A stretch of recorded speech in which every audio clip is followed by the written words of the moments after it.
بسم اللہ الرحمن الرحیم۔ تو بریک سے پہلے نبی پاک صلی اللہ علیہ وسلم کی پہلی شادی نکاح مبارک کے بارے میں کچھ بات عرض کر رہا تھا، اور یہاں تک بات پہنچی کہ سیدنا خدیجہ رضی اللہ تعالیٰ عنہا کے ساتھ نبی کریم صلی اللہ علیہ وسلم نے شادی فرمائی، جس وقت آپ صلی اللہ علیہ وسلم کی عمر مبارک تقریباً 25 سال تھی، اور سیدنا خدیجہ رضی اللہ تعالیٰ عنہا کی عمر اس وقت تقریباً 40 سال کی تھی۔ آپ صلی اللہ علیہ وسلم کی جتنی بھی اولاد ہوئی سوائے ایک جو ماریہ قبطیہ رضی اللہ تعالیٰ عنہ سے ہوا، باقی جتنی بھی اولاد تھی وہ سیدنا خدیجہ رضی اللہ تعالیٰ عنہ سے ہوئی، اور ان میں جو بیٹے تھے وہ سیدنا قاسم رضی اللہ تعالیٰ عنہ، اسی طرح عبداللہ رضی اللہ تعالیٰ عنہ، اور تیسرے کے بارے میں کچھ علماء فرماتے ہیں یہ 2 الگ بیٹے تھے، کچھ علماء فرماتے ہیں یہ دونوں نام ایک ہی شخص کے، اور وہ طیب اور طاہر۔ لیکن جتنی بھی نرینہ اولاد میل اولاد تھی آپ صلی اللہ علیہ وسلم کی بچپنی ہی کے اندر وہ دنیا سے رخصت ہو گئے تھے۔ البتہ جو بیٹیاں تھیں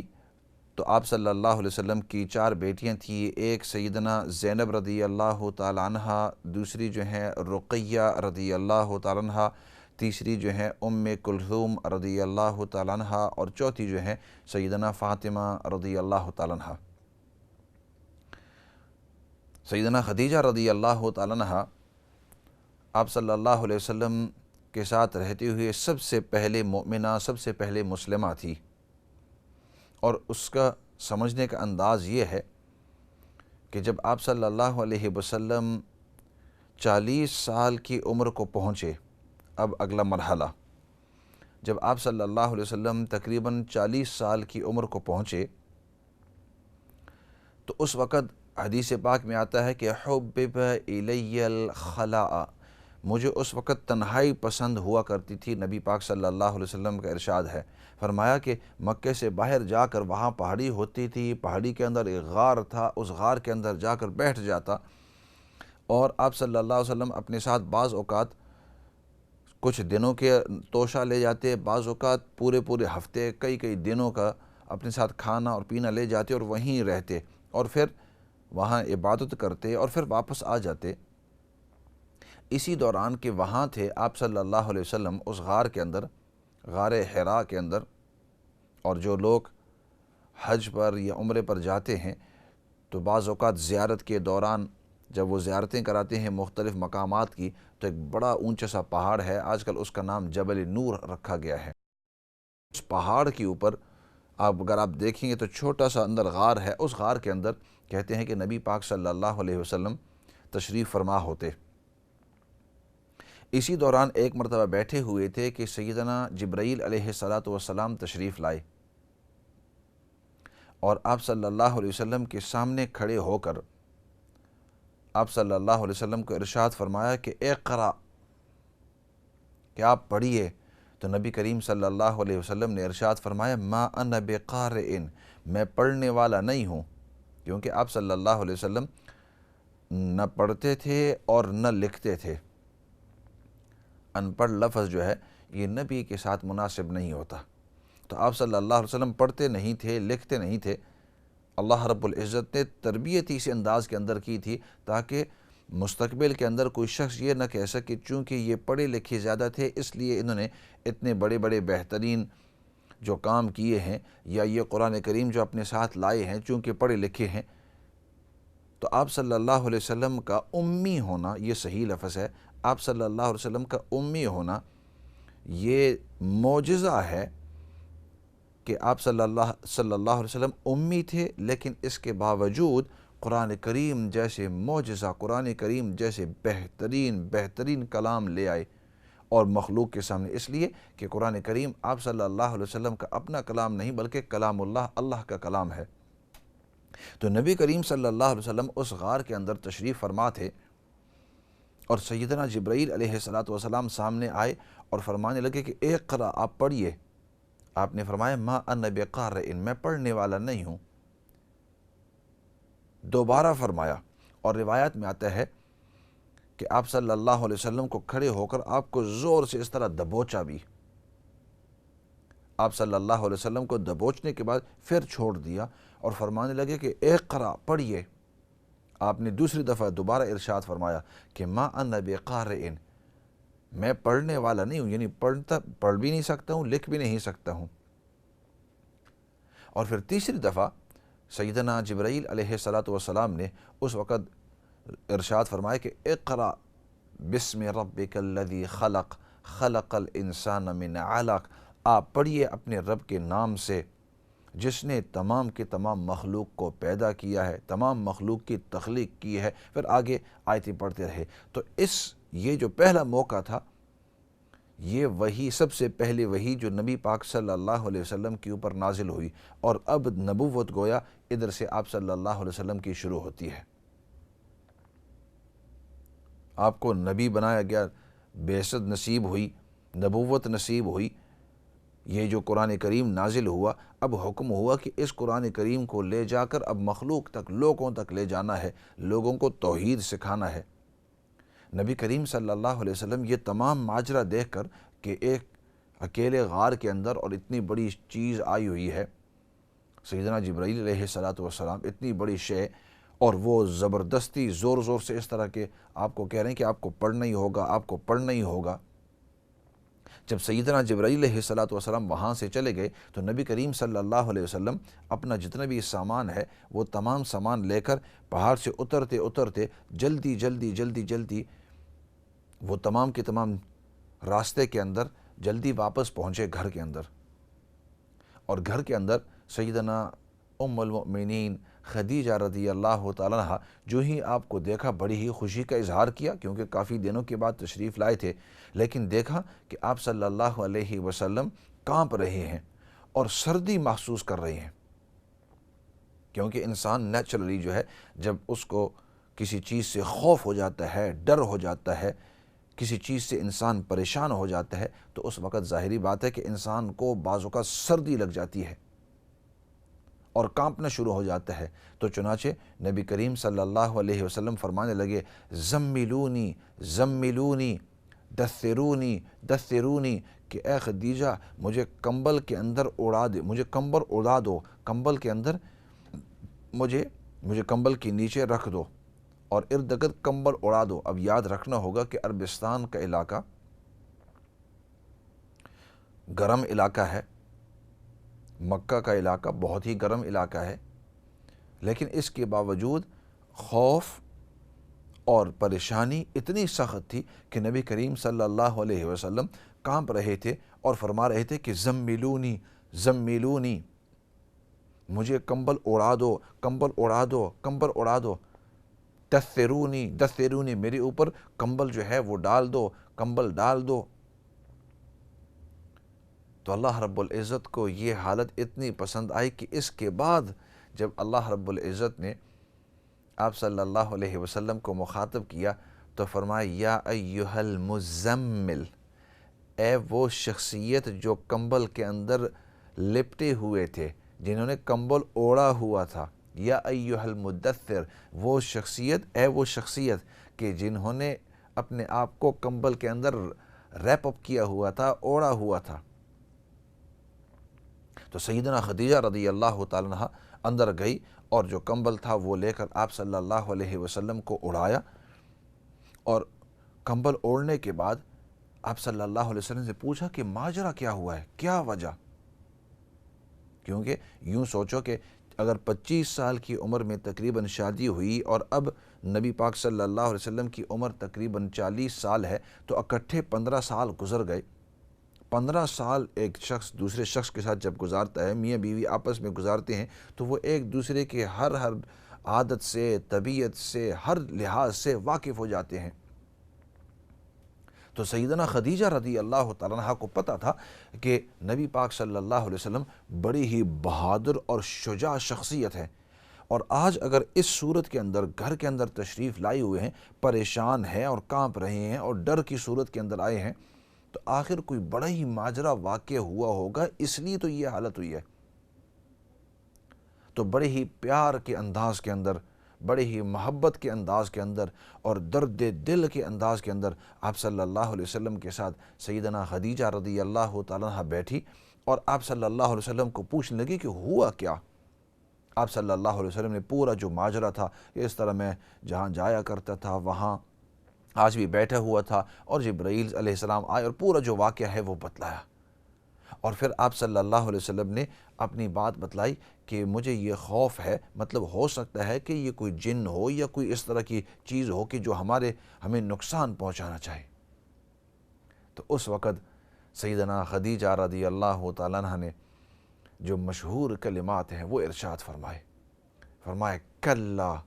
واللہ لا یخزیک اللہ ابدا، تسلی دے رہی تھی نبی پاک صلی اللہ علیہ وسلم کو،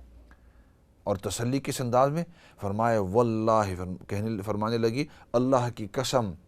یہ ہرگز ہرگز ہو ہی نہیں سکتا کہ اللہ آپ کو رسوا کر ہی نہیں سکتے۔ یہ جو آپ سوچ رہے ہیں کہ ہو سکتا ہے کہ یہ کوئی اس قسم کی جنات ہوں یا کوئی اس قسم کی کوئی عجیب چیز ہو جو آپ کو نقصان پہنچا رہی ہے، تو فرمانے لگی آپ تسلی رکھو، آپ دل کی تسلی رکھو، اللہ کی قسم آپ کو کوئی چیز نقصان نہیں دے سکتی، اور اللہ رب العزت آپ کو کبھی بھی آپ کو نقصان، آپ کو رسوا نہیں کر سکیں گے، اللہ رب العزت کبھی آپ کو رسوا نہیں کریں گے۔ اور پھر آگے تسلی دیتے ہوئے فرمایا انک لتصل الرحم، اس کی وجہ یہ ہے کہ آپ کے اندر اتنی بہترین صفات ہیں، آپ تو لوگوں کے درمیان صلہ رحمی کرتے ہیں، انک لتصل الرحم، آپ تو لوگوں کے درمیان صلہ رحمی کرتے ہیں، وتحمل الکل، اور لوگوں کے اوپر جو بوجھ ہوتا ہے اس بوجھ کو آپ ان سے اتار کر اپنے اوپر ڈال دیتے ہیں، لوگوں کی مصیبتیں ہیں، لوگوں کی تکلیفیں ہیں، لوگوں کی پریشانیاں ہیں، ان تکلیفوں پریشانیوں کو آپ جا کر ان کے مسائل کو حل کرتے ہیں۔ آپ کو تو کوئی نقصان نہیں دے سکتا، اور اللہ رب العزت آپ کو کبھی تکلیف نہیں دیں گے، کبھی پریشان نہیں کریں گے، آپ کو کبھی رسوا نہیں کریں گے، آپ تسلی رکھنا۔ وَتُقْرِئُ الضَّيْفَ، اور جو مہمان ہوتے ہیں آپ تو ان کی مہمان نوازی کرتے ہیں، دور دور سے مہمان آتے ہیں، ان کا مکے کے اندر کوئی بھی دوست وغیرہ جان پہچان والا نہیں ہوتا، آپ ان کو لے آتے ہیں اپنے گھر کے اندر، کھانا کھلاتے ہیں، رات گزارنے دیتے ہیں، ان کی دیکھ بھال کرتے ہیں، ان کی عزت کرتے ہیں، احترام کرتے ہیں۔ تو جو اجنبی ہیں ان کے ساتھ جب آپ کا اتنا بہترین برتاؤ، تو جو جان پہچان والے ہیں، جو قریبی ہیں، ان کے ساتھ آپ کا برتاؤ کتنا اچھا ہے۔ تو لوگوں کے ساتھ یعنی معاملات آپ کے اتنے اچھے ہیں، لوگوں میں سے کوئی شخص آپ کو نقصان نہیں دے سکتا، اور اللہ رب العزت تو کبھی آپ کو نقصان دیں گے ہی نہیں۔ اس طرح اس انداز کے اندر باتیں دی، تاریخ انسان اٹھاتا ہے، احادیث کی کتابیں، انسان حیران ہوتا ہے کہ ام المؤمنین سیدنا خدیجہ رضی اللہ تعالیٰ عنہ نے نبی پاک صلی اللہ علیہ وسلم کے اس بہترین موقع کے اوپر کس انداز کے اندر آپ کو تسلی دی، ایسے کوئی تسلی نہیں دے سکتا۔ تسلی کی جب باتیں کی، نبی پاک صلی اللہ علیہ وسلم کو کافی تسلی ہو گئی، اور سیدنا خدیجہ رضی اللہ تعالیٰ عنہ جب سمجھ گئی کہ نبی پاک صلی اللہ علیہ وسلم کا اب کچھ قدر حوصلہ ہو گیا ہے، تو اور تسلی دینے کے لیے فرمانے لگی کہ چلو ایسے کرتے ہیں، ورقہ بن نوفل کے پاس جاتے ہیں۔ ورقہ بن نوفل اس وقت کا اپنے زمانے کا ایک عالم تھا، نصرانی ہو گیا تھا، کرسچین، اور اس نے بڑی کتابیں وغیرہ پڑھی ہوئی تھی۔ تو ایسے کرتے ہیں، تسلی کے طور پر اس کے پاس بھی چلے جاتے ہیں۔ تو سیدنا خدیجہ رضی اللہ تعالیٰ عنہ نے تسلی کے طور پر آپ صلی اللہ علیہ وسلم کو لے گئے ورقہ بن نوفل کے پاس۔ ورقہ بن نوفل بڑے بوڑھے تھے اور آنکھوں سے نابینا تھے، نظر نہیں آتا تھا۔ سیدنا خدیجہ رضی اللہ تعالیٰ عنہ نے پورا جو واقعہ ہے، پورا جو ماجرا ہے، وہ ان کو سنایا۔ ان کو جب سنایا تو وہ بڑے غور سے پہلے سننے لگے، اور اس نے بڑی کتابیں ماقبل کی جو ہیں وہ پڑھی ہوئی تھی، پڑھا لکھا آدمی تھا، اور پورے علاقے کے اندر اس کی بات کا بڑا ہی وزن ہوا کرتا تھا۔ تو اس نے جب پوری بات سنی تو کہنے لگا کہ مجھے اپنے بھتیجے سے، یعنی ایک پیار کا انداز ہوتا تھا اس زمانے کے اندر. کہا کرتے یہ میرا بھتیجا ہے, یہ میری بھانجی ہے, یہ میرے بھتیجی ہے. تو وہ کہنے لگے مجھے بھتیجے سے خود بات کرنے دے. تو آپ صلی اللہ علیہ وسلم سے زبانی طور پر پھر پورا واقعہ سنا. پورا واقعہ سننے کے بعد اس نے بعد میں یہ کہا, اور سیدنا خدیجہ رضی اللہ تعالیٰ عنہ بھی ادھر موجود ہیں, وہ کہنے لگا کہ انہ الناموس الاکبر, انہ الناموس الاکبر, اگر جو تو مجھے کہہ رہا ہے وہ سچ ہے تو یقین کر لے کہ یہ وہی فرشتہ ہے جو آپ سے پہلے انبیاء علیہ السلام کے پاس آیا کرتا تھا. یہ تو وہ سب سے بڑا فرشتہ ہے, انہ الناموس الاکبر, یہ سب سے بڑا فرشتہ ہے. یعنی سیدنا جبرائیل کی بات کر رہے ہیں. مطلب سیدنا جبرائیل علیہ السلام تمام فرشتوں کے سردار ہیں اور وہی ان کے ذمے ہے. اور پھر وہ آگے بات جا کر کہنے لگا کہ اے محمد صلی اللہ علیہ وسلم, اگر واقعی جو تو مجھے کہہ رہا ہے وہ سچ ہے تو تجھے یہ جو وحی آئی ہے یہ لوگوں تک پہنچانی ہوگی, اور پہنچانے کے ساتھ ساتھ کچھ لوگ آپ کی عزت کریں گے اور آپ کی بات مان لیں گے, لیکن کچھ ایسے لوگ ہوں گے وہ آپ کی دشمنی پر اتر جائیں گے, اور آپ کی دشمنی پر اترنے کے بعد وہ اتنے سخت دشمن ہوں گے کہ وہ آپ کو اس شہر سے نکالنے کی کوشش کریں گے, آپ کو نکالنے کی پوری کوشش کریں گے, اس شہر سے ہی نکالیں گے. تو اس وقت نبی پاک صلی اللہ, حدیث کے الفاظ ہیں, اس وقت نبی پاک صلی اللہ علیہ وسلم نے ارشاد فرمایا او مخرجیہم, کیا یہ لوگ مجھے نکالیں گے, مجھے یہی لوگ نکالیں گے, مجھے یہی لوگ نکالیں گے جن کے ساتھ میں نے اپنی عمر کے 40 سال گزارے ہیں, اور 40 سال کے اندر ان تمام لوگوں میں ہر شخص کہتا ہے کہ محمد صلی اللہ علیہ وسلم سب سے بہترین شخصیت, سب سے سچا آدمی, سب سے بہترین امانت دار, اخلاقی لحاظ سے سب سے بہترین, ہر لحاظ سے وہ مجھے چہیتا سمجھتے ہیں, بلکہ بعض اوقات اپنے اولاد, اپنے والدین سے زیادہ مجھ سے پیار محبت کرتے ہیں. تو کیا یہ لوگ جب ان کو میں سچائی کا پیغام پہنچاؤں گا تو یہ مجھے اپنے شہر سے نکالیں گے؟ تو اس شخص نے, اس ورقہ بن نوفل نے کہا کہ بالکل اسی طرح ہے, کہ ایک وقت آئے گا کہ یہ لوگ آپ کو اپنے شہر سے, آپ کے اپنے شہر مکہ سے نکالیں گے. نبی پاک صلی اللہ علیہ, اور اس نے یہ کہا کہ کاش کہ وہ وقت جس وقت وہ آپ کو نکالنے کی کوشش کریں گے اس وقت میں زندہ ہوں اور میں آپ کی مدد کر سکوں کسی طریقے سے. تو خیر آپ صلی اللہ علیہ وسلم گھر واپس تشریف لے آئے, لیکن کہنے کا مقصد کہ جس وقت وحی آئی آپ صلی اللہ علیہ وسلم کے اوپر اور آپ صلی اللہ علیہ وسلم گھر پر تشریف لائے, تو وحی کے بارے میں اور وحی کے پیغام کے بارے میں سب سے پہلے سیدنا خدیجہ رضی اللہ تعالی عنہ کو آپ صلی اللہ علیہ وسلم نے بتلایا. سیدنا خدیجہ رضی اللہ تعالیٰ عنہ نے بغیر سوچے سمجھے فوراً بات مان لی کہ اے محمد صلی اللہ علیہ وسلم, نبی پاک صلی اللہ علیہ وسلم, آپ کی جو بھی بات ہے اس کو میں 100% مانتی ہوں اور یہ اچھائی ہے. تو اسی وجہ سے, اور پھر یہ ورقہ بن نوفل نے یہ باتیں کہی کہ اگر آپ واقعی جو باتیں مجھے کہتے ہیں وہ سچی ہیں تو آپ اللہ کے نبی ہوں گے اور آپ لوگوں کو اس طرح کا پیغام دیں گے. اس وقت خدیجہ رضی اللہ تعالیٰ عنہ وہاں موجود تھی. خدیجہ رضی اللہ تعالیٰ عنہ آپ صلی اللہ علیہ وسلم کے اوپر ایمان لے آئی, آپ صلی اللہ علیہ وسلم کی باتوں کو اس وقت مان لیا. توحید کو تو پہلے سے بھی مان رہی تھی. آپ صلی اللہ علیہ وسلم کے اوپر سب سے پہلے ایمان لانے والی سیدنا خدیجہ رضی اللہ تعالیٰ عنہ. ایسے کرتے ہیں, کچھ کالیں کافی دیر سے وہ انتظار کر رہے ہیں تو ان کالوں کو بھی لے لیتے ہیں. السلام علیکم ورحمۃ اللہ وبرکاتہ. السلام علیکم. وعلیکم السلام. جی ماشاء اللہ سے بہت اچھا بیان چل رہا تھا, سوری ڈسٹرب کیا کال. کوئی بات نہیں, آپ لوگ جب بھی مرضی ہے کال کر سکتے ہیں. لیکن آپ ماشاء اللہ بہت اچھا بیان کر رہے تھے اور ساتھ ساتھ درود شریف مستقل پڑھ رہے تھے. ہم لوگ, میرے لیے بہت مجھے دعا کروانی ہے, خاص کر آپ پروگرام کے آخر میں بہت اچھی دعا کرتے ہیں, تو میرے لیے دعا کریے گا. ابھی 3 مہینے کا میرا مسکیریج ہوا ہے اور میں بہت زیادہ اپسیٹ ہوں. دعا کریے گا اللہ تعالیٰ صبر دے. اور 7 سال کے بعد مطلب یہ پھر سے اللہ تعالیٰ نے خوشی دی تھی. ویسے الحمدللہ میری 2 بیٹیاں ہیں الحمدللہ، اور لیکن یہ میرے ساتھ مس کیریج جو ہے اس طریقے سے 3 دفعہ ہو چکا ہے. ایک دفعہ میرے ساتھ پہلے 6 مہینے کے بعد ہوا تھا، اور اس کے بعد ایک دفعہ پھر 8-9 ہفتے کا، اور اس دفعہ جو ہے یہ 12 ہفتے کا، 3 مہینے کا. تو مجھے اوبیسلی تکلیف کی بات تو ہے، چاہے اولاد ہو، چاہے 5ویں اولاد ہو چاہے پہلی ہو، بہت بڑی آزمائش ہوتی ہے، اور اللہ تعالیٰ صبر دے اور اللہ تعالیٰ صحت مند اولاد دے. اس چیز کے لیے خاص کر دعا کریے گا. اور میرا یہ سوال ایک اور بھی ہے کہ یہ کون سے بچے جو ہیں وہ لوگ کہتے ہیں کہ یہ آپ کی بخشش کروائیں گے، اور کچھ لوگ کہتے ہیں کہ نہیں، جو پیدا ہوتے ہیں پورے فل ٹرم پہ وہ کرواتے ہیں،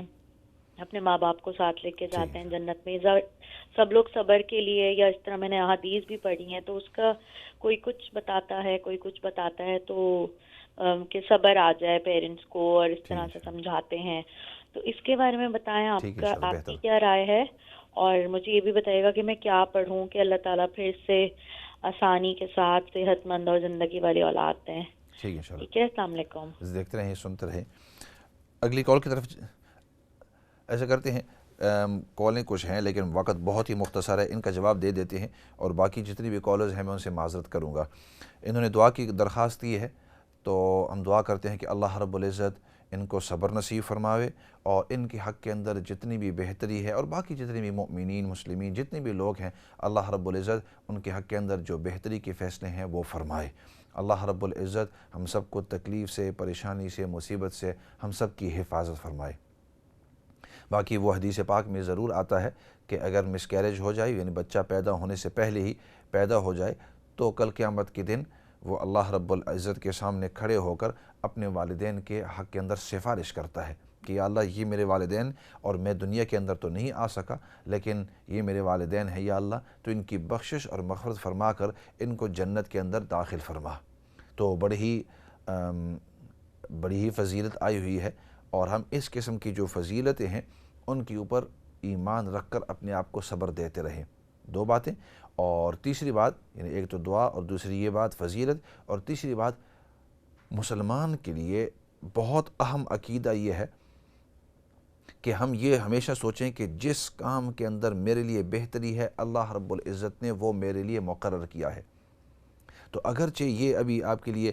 یعنی ایسا وقت ہے کہ آپ پریشان ہیں کہ اولاد آپ کی چلی گئی ہے، اور واقعی چاہے پہلی ہو، دوسری ہو، تیسری ہو، 5ویں 7ویں، جو اولاد ہوتی ہے اس سے انسان کو بڑی ہی تکلیف ہوتی ہے، لیکن آپ اس بات سے تسلی لیں کہ اللہ نے جو بھی میرے ساتھ معاملہ کیا ہے اس میں میرے لیے بہتری ہے. مجھے ابھی سمجھ میں نہیں آ رہی، مجھے تکلیف ہے اور میں خفا ہوں اس بات سے، لیکن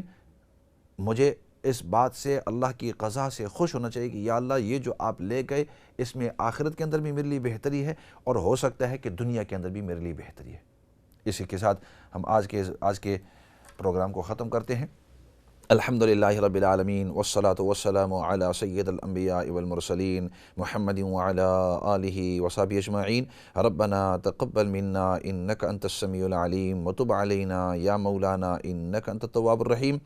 یا رب العالمین، نبی پاک صلی اللہ علیہ وسلم نے جتنی بھی خیر کی دعائیں مانگی ہیں ان تمام خیر کی دعاؤں کے اندر تو ہم سب کو حصہ نصیب فرما، اور نبی پاک صلی اللہ علیہ وسلم نے جن جن چیزوں سے حفاظت اور پناہ مانگی ہے یا اللہ ان تمام چیزوں سے تو ہم سب کو پناہ اور حفاظت نصیب فرما. یا رب العالمین، جتنے بھی پریشان حال ہیں، جس قسم کی بھی پریشانی کے اندر ہیں، یا اللہ سب کی پریشانیوں کو دور فرما، ہم سب کو سکون اور اطمینان نصیب فرما. اور یا رب العالمین، سب سے بڑی بات تیری رضامندی ہے، یا اللہ تو ہم سب کو اپنی رضامندی نصیب فرما. سبحان ربک رب العزت عما یصفون وسلام علی المرسلین والحمد للہ رب العالمین برحمتک یا ارحم الراحمین.